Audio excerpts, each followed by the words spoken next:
So let me introduce our guest Olga Onuch from University of Manchester. She's a specialist on Euromaidan in Kiev, just made a very extensive research in that area. And I want to ask you, Olga, who was involved in Euromaidan? Thank you very much for having me to speak. Who was involved in Euromaidan is a great question. It was mostly a younger population. The median age of the protest participants were 36. There were more men than women, and it was very much a central Ukrainian protest. The majority of protesters were from Kiev Oblast, and other central Ukrainian oblasts. The second largest group, about 26% to 35%, depending on the different survey data available, was from Western Ukraine. But there was a small portion of the protesting population that were from Eastern and Southern oblasts, which are often not discussed as much in many discussions around Ukraine. In terms of past political preferences or past political voting behavior as it was declared by the protest participants on the Maidan at the time of the survey, so we have to take a look at this with a grain of salt. The majority were supporters of, at that time, the political opposition. So past supporters of Yulia Tymoshenko, of Viktor Yushchenko, and as well of Batyushina, Svoboda, and Udar as political parties. But there was a portion of the protesting population that did vote for Yanukovych in 2009, 2010. So they were a very small portion of the protesting population. In my sample, there were under 10%, but that still is something. That's still surprisingly interesting.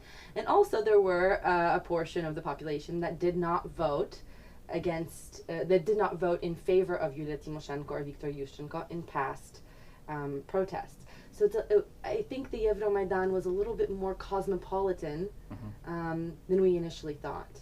And I think it was a little bit more cosmopolitan than the Orange Revolution protest. But there still needs to be more study done for this. That's very interesting, especially the Yanukovych supporters in Euromaidan. I didn't know about it. It's amazing.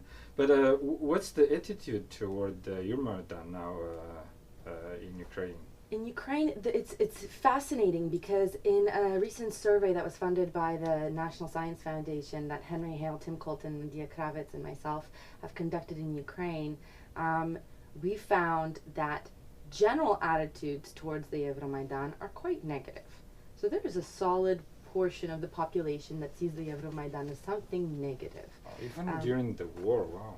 And I think especially so because people see it as connected to having caused more harm than good.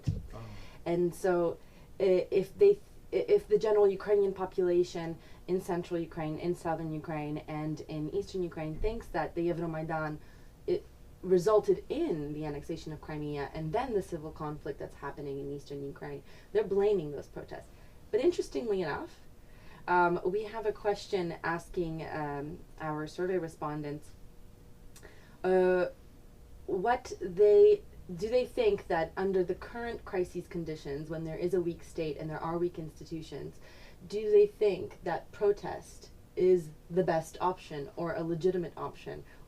And overwhelmingly, more than 60% of our surveyed respondents agree that protests are the right way to go about things if you can't get them done in another fashion.